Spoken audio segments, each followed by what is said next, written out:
This week, join me in Cambodia as I unravel the mystery of a civilization that for centuries most thought didn't exist. A place of rumor, myth, and legend. Hidden in the jungle for over 400 years, the discovery of Angkor Wat shocked the world. Its intricate majesty could only be the work of an advanced and sophisticated people. But where did they go? And why did they abandon all these temples to the jungle? To uncover the mystery of the lost Khmer Empire, I'll climb to the top of Cambodia's greatest temple. Learn the secrets of Bokator, its newly rediscovered lethal martial art. And take to the air to track down the reasons why this civilization disappeared into the mist of time. Reminds me of the good old days, flying hornets. We're digging for the truth and going to extremes to do it.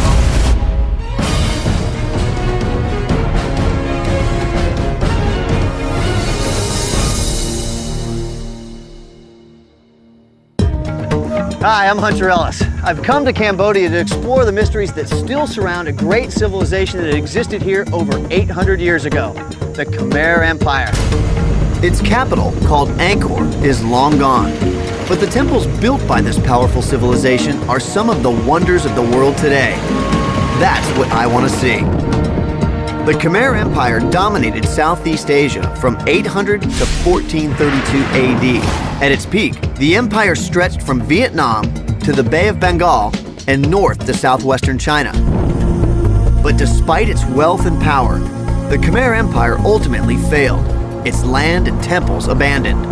I'm here to find out why. For this assignment, there's only one place to start, and I'm told only one person to start with. His name is Simon Warwick. He's among the world's leading experts in historic stonemasonry. I'm told he's a tough man to track down. He's an Englishman who lives in Italy, who works with the Germans, who spends a bulk of his time here in Cambodia. Now, he told me to meet him at his office. Well, this is his office. Let's go see if we can track him down. Angkor Wat, Cambodia's most famous temple, is actually a huge complex. Just when you think you're approaching the main temple, you find out that you're only passing through an elaborate gate on the outer wall. This place is absolutely amazing. As you approach the front gate, that's all you can see. But then it opens up to all of this, the main temple, which is still 400 yards away. I'm told that Angkor Wat literally translates to city temple, as it used to be surrounded by an urban landscape that has long since disappeared. Simon works for the GACP, a German conservation project. Its mission is to save this Cambodian jewel from the ravages of time, weather, and human contact. I'm hoping that Simon can help me understand how such a masterpiece could be built and then abandoned. Angkor Wat is in fact the world's largest religious monument. That statement alone grabs your attention, but to see it is to believe it.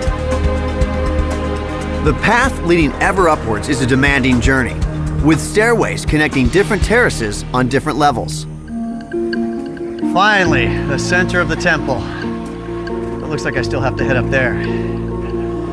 Originally, it was a priest who would come up these steps, and they're definitely meant to be steep because they represent the difficulty of getting into the kingdom of heaven.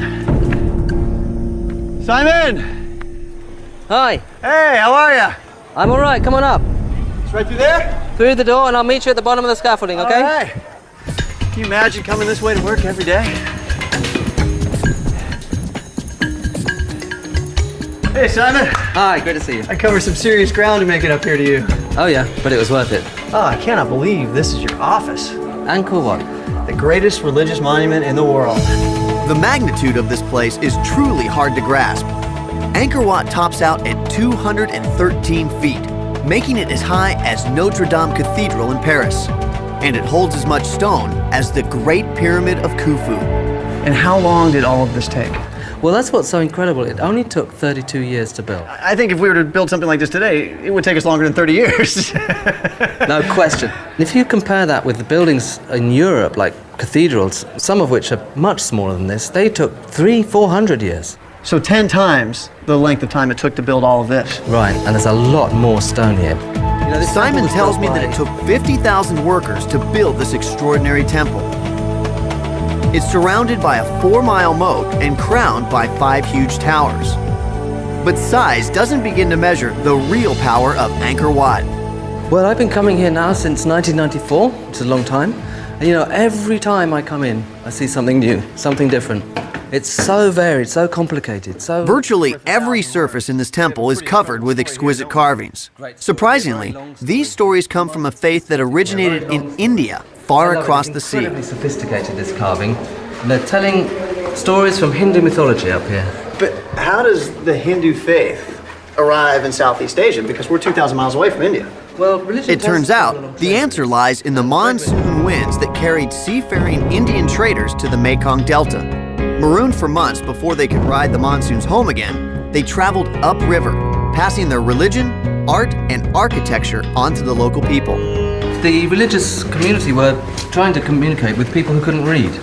So they put these images and the stories on the wall so that the people could understand it. What are some of the stories that are being told?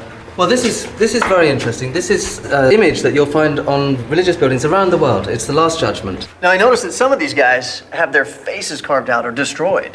This figure's particularly unpopular. He's the administrator who actually gives out the sentence. So he's the sort of prison guard who says, you're going to hell. It's not looking too pleasant down there. It's hell. There's 32 different types of hell as well. So is that a superstitious thing over the years that people have come in and destroyed the faces of the demons? That's the local people just saying, bad, bad, I don't like him, bad, bad. Simon tells me that these bas-relief carvings go on for more than half a mile. They're the longest continuous sculptures in the world. It's an awesome sight, but one that may not last. It starts and stops raining at a moment's notice around here, huh? Simon takes me on a precarious path to his current work site to show me the ongoing struggle to keep this civilization from disappearing again. So I just want to show you here, this is what happens if we get here too late. It's gone. Yeah, and when it's gone, all you've got is a rock. Here, we've lost the surface, we've just got geology. Here, we've got history. The carvings... The ravages of time have weakened these carvings. They're now separating from the foundation. How do you keep this from happening when it exists in an environment where it rains like this all the time? Actually, it rains some of the time, and the other time it's really, really hot and dry. So really the key word here is research. You've got to understand exactly why things are happening, and only then can you understand how to treat them properly. But when you have the biggest religious monument in the entire world, is your work ever going to be done? No chance. So what we've got to do is train the guys here to do it by themselves. I mean, this is their heritage. Their ancestors built it. They should be doing it.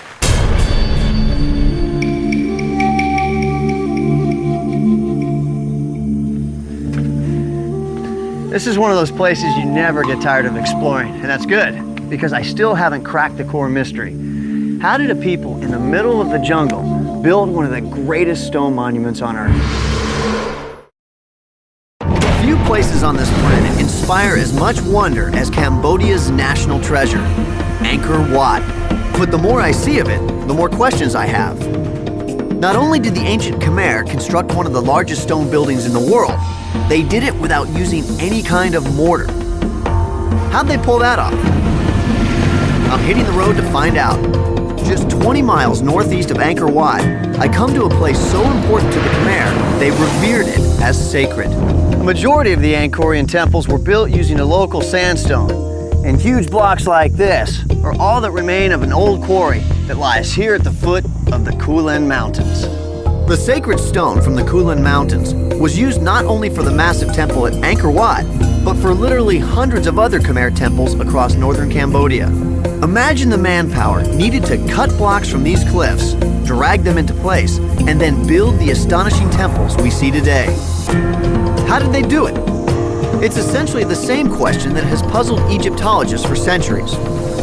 But in the case of the Khmer, we may have found a key that unlocks an important piece of this mystery. Angkor Archaeological Park includes about 70 ruins in an area that's roughly 80 square miles. Simon Warwick tells me that in one of these temples, there's an obscure but significant carving. Okay, this is the place that gives us a clue as to how the temple was built. Now, you see these guys up here? Yeah. They've got a horizontal beam with a lever hanging off it and then a block. And these guys are pushing the block backwards and forwards, rubbing it on the one below. It's fascinating that there's a clue right here. Would it be possible to build something similar to this to try out the method? Why not? Let's have a go. To test out how the Khmer made their stones fit together so perfectly, we're going to try and build a machine similar to the one we saw on the temple wall. Hey, Simon. Everything just as ordered. Everything We're ready. working from a sketch based on the bas-relief we saw earlier. Got all the beams. Our laboratory is a local masonry workshop where modern artisans make recreations of the temple carvings. The Cambodians who work here have never done anything like this, but they're curious and willing to help.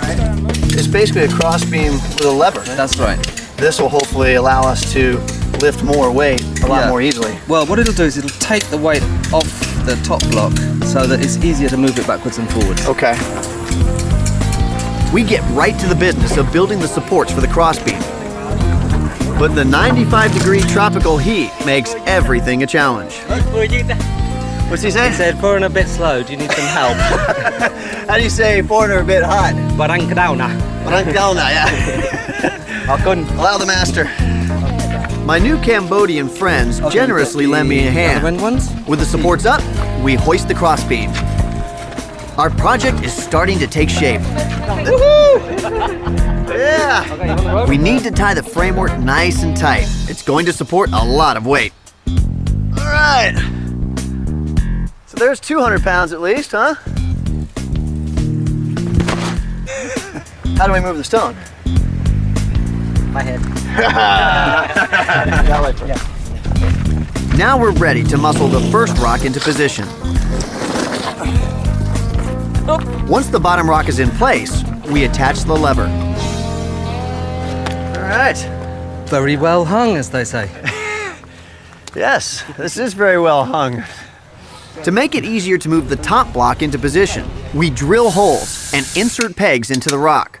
Simon says this is exactly how the Angkorians did it. The side ones are for lifting and the top ones will help us rub it backwards and forwards. Okay. Okay, but the important thing is that this enables us to lift it without having a rope underneath it. So by not having any ropes underneath, that's what would allow them to get the nice, smooth contact. In every civilization in the world, they've always found a system for lifting a block without having a rope underneath it. Because when you put a 10-ton block down on a building, you don't want to have to pull out the rope afterwards.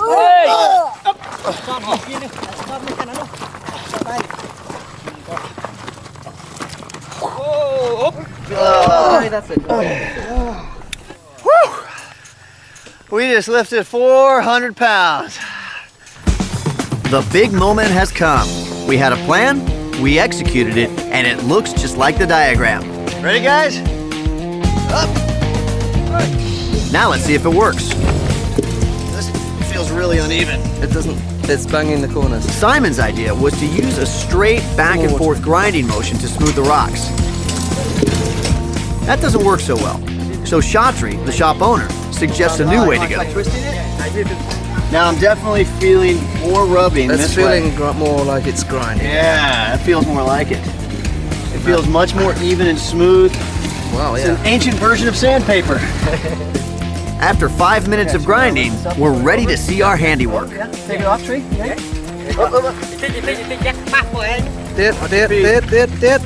Down.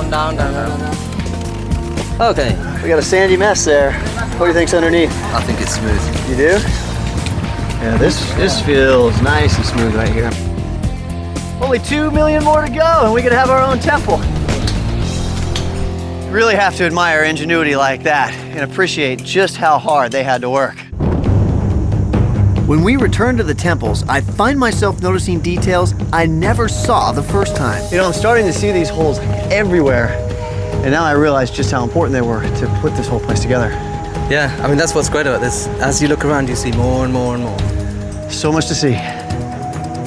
Simon takes me to see the 2 most exquisite carvings at Angkor Wat. After our successful experiment, he says I can now appreciate why the Angkorians labored so hard to fit their blocks perfectly. Well, this place wasn't so much planned, carved, and assembled the way places are in Europe. This was planned, assembled, and then carved afterwards. So essentially, we're walking inside of one giant sculpture. Right, now have a look at this. This will give you an idea of what I'm talking about. Ah, this is beautiful. This, for me, is one of the most perfect pieces of carving in the temple. It's absolutely beautiful. And you can actually see the fine seams where they've assembled it right here. These are the joints. You see, she's not made of one single block. She's made of 4 different blocks. How difficult is it to carve multiple blocks stacked on top of each other? If these were just stacked together with a mortar joint, the way we do in Europe, you wouldn't be able to carve over it because it would snap. The fact that they've made a perfect razor contact joint means that these 2 blocks act like one single block. And the pressure between these 2 blocks means that you can run your chisel over and you don't snap off the edge. And I imagine you probably only get one shot because it's already built. I can't imagine how scary it must have been to carve this. If you snap off that nose while you're carving, where do you go from there? And you probably got one less stone carver, because I reckon the king would. What's more, Simon tells me that every little detail in the temple contributes to an overarching cosmic plan. The Khmer regarded their rulers as gods on earth, and this temple was built to represent the Hindu universe in miniature. Its towers symbolized Mount Meru, the celestial home of the gods, and its huge moat, the vast cosmic oceans. But here on Earth, their universe ultimately came crashing down. What went wrong? Angkor Wat. It may be the most beautiful religious monument ever built, and the most mystifying. Completed in 1145, the crown jewel of the Khmer Empire was inexplicably deserted 2 centuries later. The remote location and the relentless Cambodian jungle hid all the region's temples for over 400 years. They were the stuff of legend until 1860, when a French naturalist named Henri Mouot came upon them by accident. When his report hit Paris, these temples became all the rage across Europe, with people talking wildly about a new lost world. I imagine this is what it must have been like when Henri Mouot stumbled upon Angkor Wat. The jungle had reclaimed the stone temple. As you can see, the tree just digs its roots into any openings it can find and grasps onto the stone, creating a silent but deadly slow-motion wrestling match. And given time, tree always wins and destroys its host. It's brutal, yet beautiful. Mouot and other early European explorers didn't believe that ancestors of the natives they met could have constructed these fantastic temples. They credited an unknown race of master builders. But they couldn't have been more wrong. To get a better sense of all the Khmer's accomplishments, I'm meeting up with Damien Evans, the deputy director of something called The Gap. Damien! Hunter, how's it going? Hey, good, how you doing? Good, mate. Come on up the stairs, this way. GAP stands for the Greater Angkor Project, where archaeologists use sophisticated aerial imaging techniques to peer deeply into Cambodia's past. So this here's the very first radar image of Angkor, taken by NASA from a space shuttle in 1994. So I'm guessing that right here is the temple complex, right? That's right. Actually, that little square in the middle there is Angkor Wat. So you can see it shows us for the first time that Angkor was absolutely huge. Next, Damien shows me a new image created by AIRSAR, which stands for Airborne Synthetic Aperture Radar. Its longer wavelengths penetrate the forest canopy to expose much more than meets the eye. It shows us that Angkor was more than just a collection of temples. It shows us that it was a vast inhabited landscape which sprawled over more than 1,000 square kilometers of this area. What is this reservoir right here?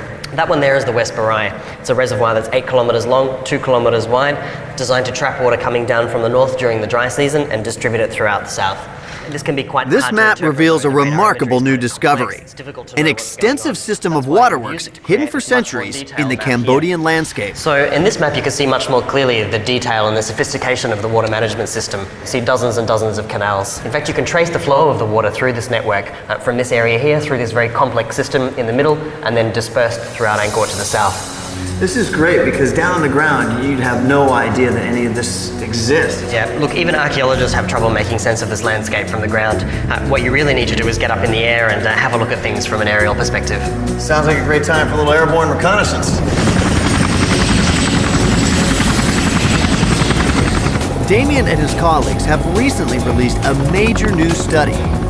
Turns out, Angkor Wat was just a small part of the largest settlement in the pre-industrial world.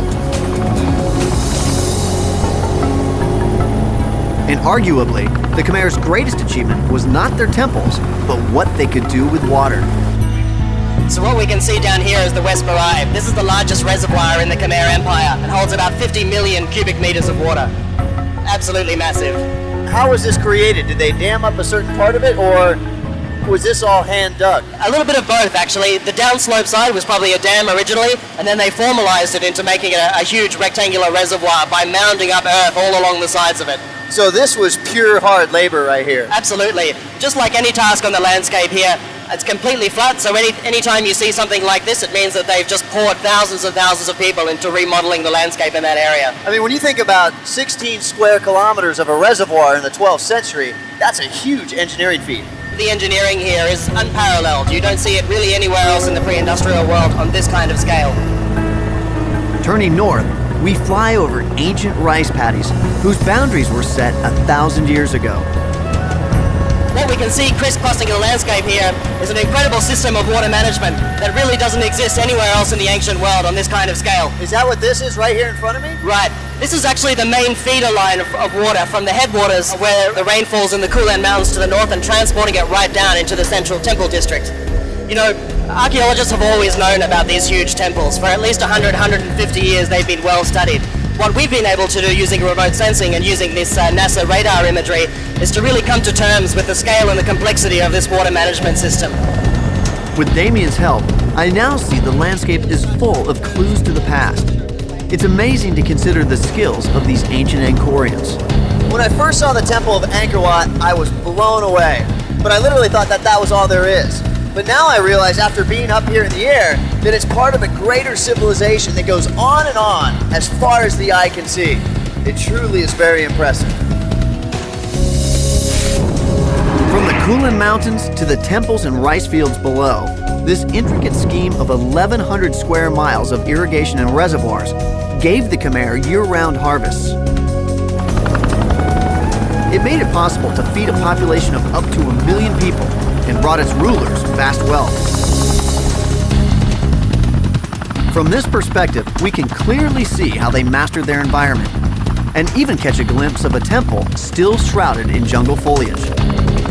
And how many people have ever been to this temple, you think? Maybe half a dozen people, I think, would have been to this temple on the ground. And this area is littered with things like this. This is one of several hundred temples like this.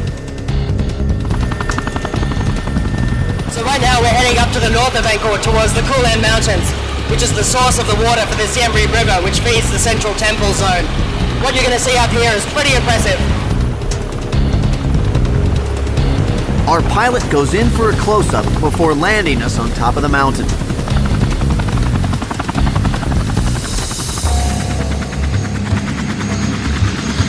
They're still actively clearing mines in these areas? Yeah, they are. It's very heavily mined in this area here. Well, follow you then. Due to its strategic location, this area is riddled with landmines. Cambodia is still emerging from a nightmare, 30 years of war, including the genocidal reign of the Khmer Rouge in the 1970s. But a fragile peace is now renewing the hope of the people here and allowing them to once again enjoy their birthright. Damien takes me to a sacred part of the river.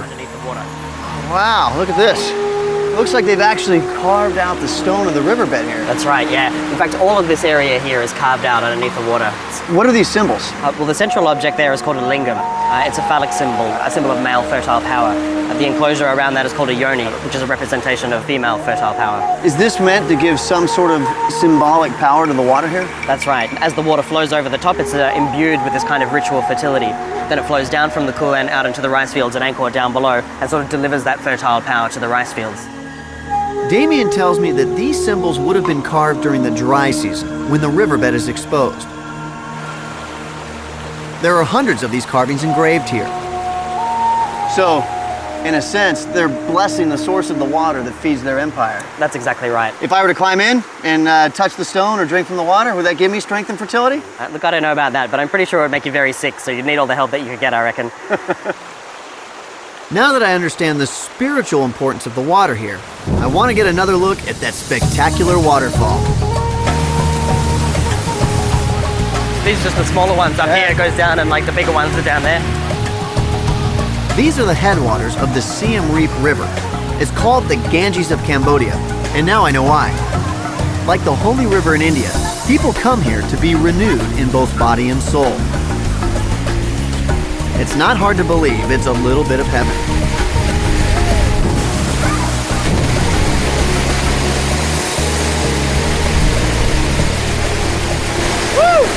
It is so forceful underneath that waterfall, but you can't appreciate it until you're actually standing right under it. And this is the exact same power that fueled the Khmer Empire. It's absolutely amazing.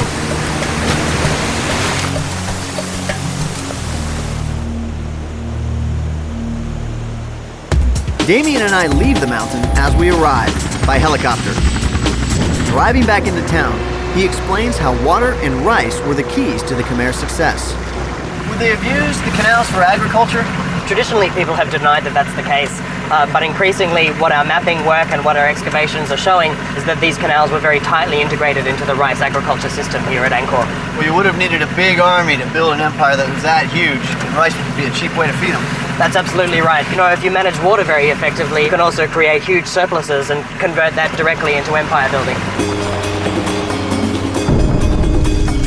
For centuries, the Khmer managed their water effectively, allowing them to feed their vast population and consolidate their power. They built a strong and wealthy empire, but their bas-reliefs reveal another clue to their success. It's Cambodia's secret weapon, the lost and lethal martial art, Bokator. That works! I've come to northwest Cambodia in an attempt to solve one of the world's great riddles. How could a civilization that built this virtually disappear overnight? Their masterpiece lost to the jungle for over 400 years.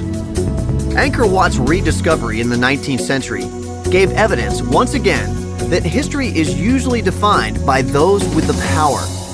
The ancient Khmer inscriptions found on many of these temples proclaim the greatness of the kings who built them, but they tell us very little about the daily lives of the Khmer people. But it was, after all, the ancient Khmer people who built the rice fields, canals, reservoirs, and temples that distinguish this civilization. And it's their features that are reflected in the faces of Cambodians today. To learn more about the Khmer, past and present, I've come to the old market in downtown Siem Reap. We have the fish, vegetables, and meat, all different kinds of fruit. Kin Po Tai is a cultural expert who grew up in this town. These are on the bas-relief of the temple. So this one is right here? Yeah, it's been preserved for 1,000 years. It's simple, it's just salted and dry out in the sun. Tai tells me that many things we see around us have changed surprisingly little in the last millennium. And the proof is carved in stone, just a few miles down the road. So this is the second largest temple in Angkor after the Angkor Wat, and it's the Bayon. It's one of the most famous temples as well in Angkor. Tai tells me that the Bayon is actually a Buddhist shrine. It was built in the 12th century by a Khmer king who converted to this new faith when it swept through Southeast Asia. The Bayon is famous for the more than 200 giant faces atop its 54 stone towers, and for its unique wall carvings. These look a lot different than the ones over at Angkor Wat. Yes, because here's more about the everyday life of the people and the histories of war and way of life. It's like a window to its past. What do some of these things show us here? All here you see the market. This is a lady selling fish. So we were at the old market today, but this is the really old market, That's correct. This is the old market. Is this some sort of gambling scene right here? Yes, it is cockfighting between the Chinese or the Khmer here. So it's Khmer versus Chinese cockfight, and everyone's placing their bets. That's correct. My money's on the Khmer. And the Khmer. These stunning reliefs immortalize a civilization. The lady's giving birth here. From the wild boar fights to the construction of their temples. With the thousands of relief we have here at the Bayon, it seems like we have a very good idea of what life was like back in the 12th century. But are there any written accounts from outside the Khmer Empire that would corroborate all of this? Yes, there was only one written account, but not by the Khmer peoples who live here. It was written by Cholan, a great diplomat who arrived here in 1296, 1297, and he spent years living in the city here. So he experienced life here and wrote about it, and it matches what we see on the walls. That's correct. Cho Tao Kwan's journal of Khmer life at the end of the 13th century has been invaluable to historians. But many suspect that he was more than a diplomat, that he was in fact a spy. As an agent of his own powerful empire, Zhou casts a wary eye on his host's military capabilities, for good reason. Temple carvings at the Bayon clearly show that the Khmer were a ferociously warlike people. And now, with the help of animators at Monash University in Australia, we have the first historically based 3D simulation of the Khmer in combat. Here against their arch-enemies, the Cham, who came out of what is now Vietnam. Behind every great empire is a great army. But this scene indicates that their success may have had less to do with superior tactics and weaponry than it did with the ferocity with which they fought. A Khmer character trait still very much on display.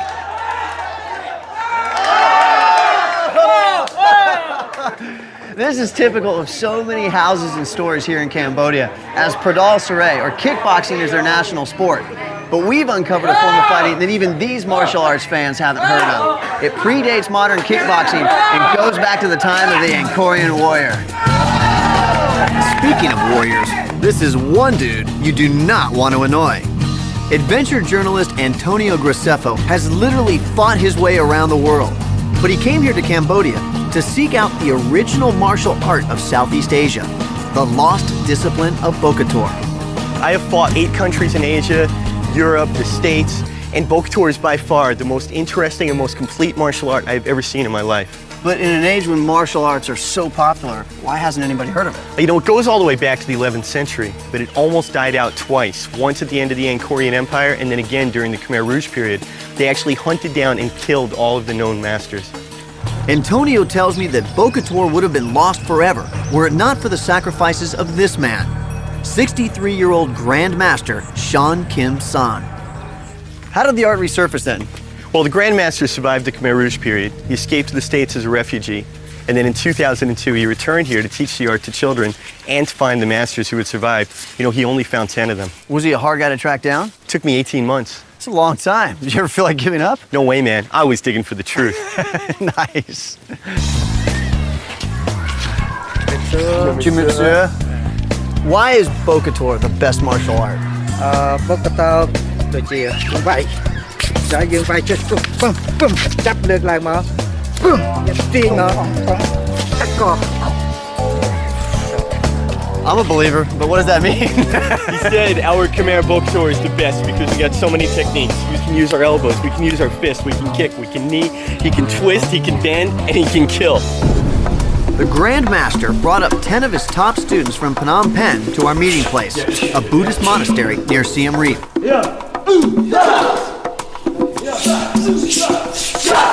It actually looks like it's an in-close fighting technique that you need to be very close to your opponent in order to strike. That's right, that's right. Bokator is unique in that they can fight very close to the elbows, knees, and then also grappling when they come in close. Looks, when executed properly, to be pretty vicious. It is, it is. After they finish group training, the master works with his 2 top students so I can see his moves up close. Yeah, using that elbow right against the throat there, huh? That's pretty much his signature movement, is that quick elbow strike. Ooh. See that? Yeah, I mean, it's all quick and body control, huh?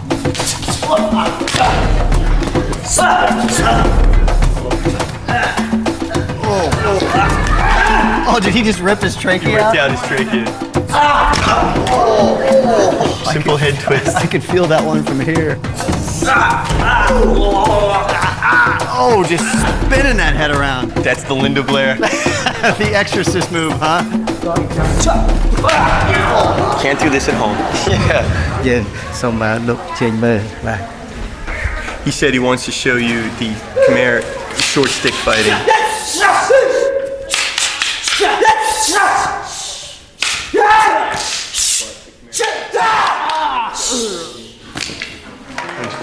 So you want to try some? Yeah, let's walk before we run. We'll put the sticks on hold and let's start with some elbow moves. Maybe we'll start by crawling. Okay. Take it easy on me. Oh, I'll take it easy. I like you. Here comes the black belt. Okay, punch. Okay, so I can block here. Okay.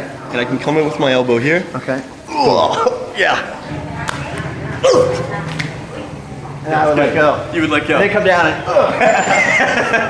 As you observed before, there's a lot of techniques we're going to control. Yeah. We're going to bring them into a knee or into an elbow or whatever. Because when you do that, I mean, just the way The weight, yeah. the way you have control. I mean, there's not much I can do to fight it. And it's painful. If I were to come in here like this and try and grab you that way, how would you defend against What would I it? do? Yeah, I'd probably headbutt you. Okay. There you go. So a lot of this is predicated on your attacker coming in and kind of throwing blows. But That's what if I were to kind of just be charging at you like a bull? It'd be like fighting my sister. Oh, really? Okay, so. I hope you like your sister. In their demonstration of Bokator, these modern-day Khmer warriors give me plenty of evidence why their ancestors were so successful in building and defending their empire. But even these skills didn't save them from their fate. Despite all their power, wealth, and knowledge, the Khmer Empire ultimately failed. The city and its temples were abandoned, and the jungle swallowed all that was left. But what were the forces that led to the downfall of the Angkorians? And is it a cautionary tale for us?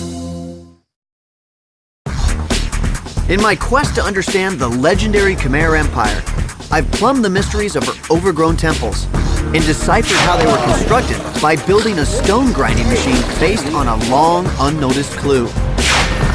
From the air, I cracked the watery matrix that was their secret to extraordinary wealth, and I experienced firsthand the power of both her sacred river and her lost martial art. The Khmer created a dazzling kingdom that dominated Southeast Asia. And yet, in the 15th century, their civilization collapsed. Their city and temples were abandoned to the grip of the jungle. Like in any great murder mystery, the list of suspects here is long. By the 1400s, it includes marauding invaders, a rebellious and disgruntled labor force, shifting state religion based on which king was in power, and internal struggles between the king and powerful Khmer families.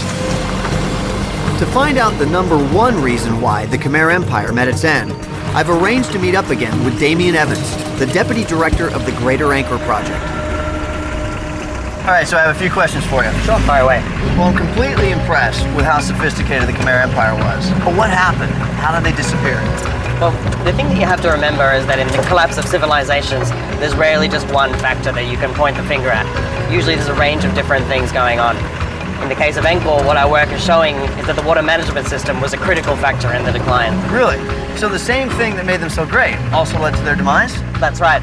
The water management system started off very simple, and then over the centuries became more and more complex and difficult to maintain, and this in turn caused problems for the fundamental basis of their economy, which was rice agriculture.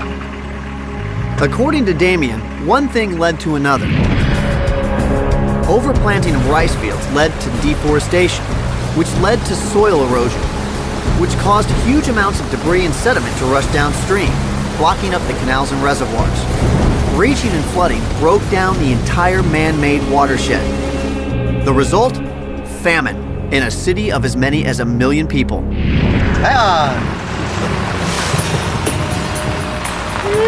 All right. That looks like a great way to cool off. Yeah, the water actually comes from the Siem Reap River way down here.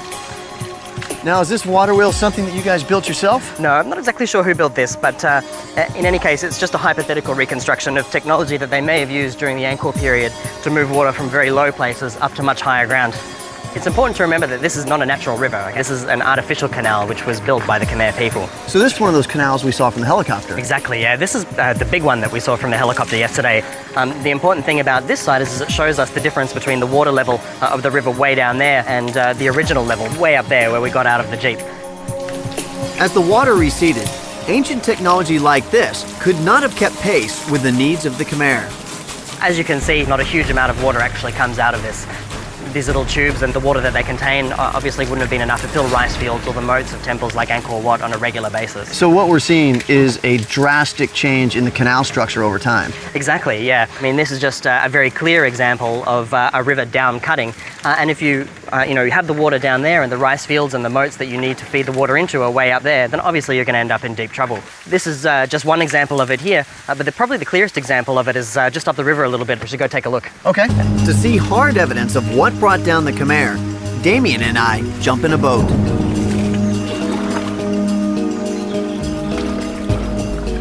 It's amazing to think that all of these canals are man-made.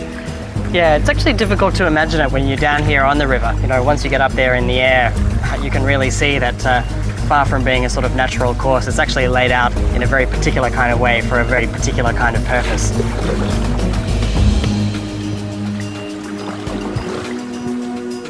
Damien points out that this hill represents the difference between what the water level of the river once was and what it is today. So what do we have here? Believe it or not, this is actually a bridge. These are its arches right here.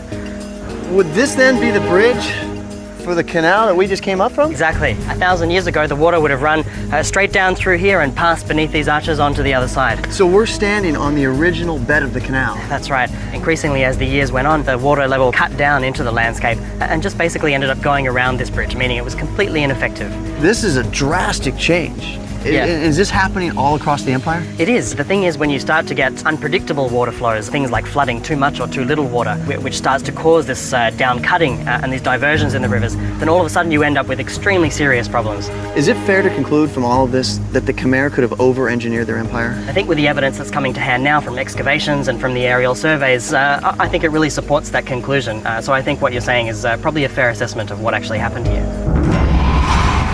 The widespread failure of the Khmer's complex water system also left them vulnerable to attack.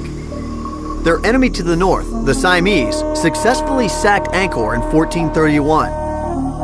A year later, the royal court and Khmer people abandoned this site, moving south to where Cambodia's capital of Phnom Penh is today. For 600 remarkable years, these temples were added to and adorned. With their abandonment in the mid-15th century, however, one of the world's greatest building programs came to an end. But unlike other lost civilizations that have succumbed to the jungle, the Khmer's greatest temple, Angkor Wat, held on, with the help of a very special group of people. The truth is, this place was never fully abandoned. After Buddhism was adopted as a state religion, this site became a place of pilgrimage. Even after the last Khmer king left, the monks stayed and arduously worked to keep the forest from swallowing this great temple. And it's through their 4 centuries of effort that Angkor Wat is still here today. For many, Angkor Wat evokes a romantic tale of a 19th century explorer stumbling upon a lost civilization. But I came here to plumb the deeper mystery, to finally understand the real story behind the rise and fall of an amazing empire. Today, the Cambodians are so proud of their legacy, they're the only country to adorn their national flag with an image of a ruin. Angkor Wat, the ultimate symbol of majesty and mystery.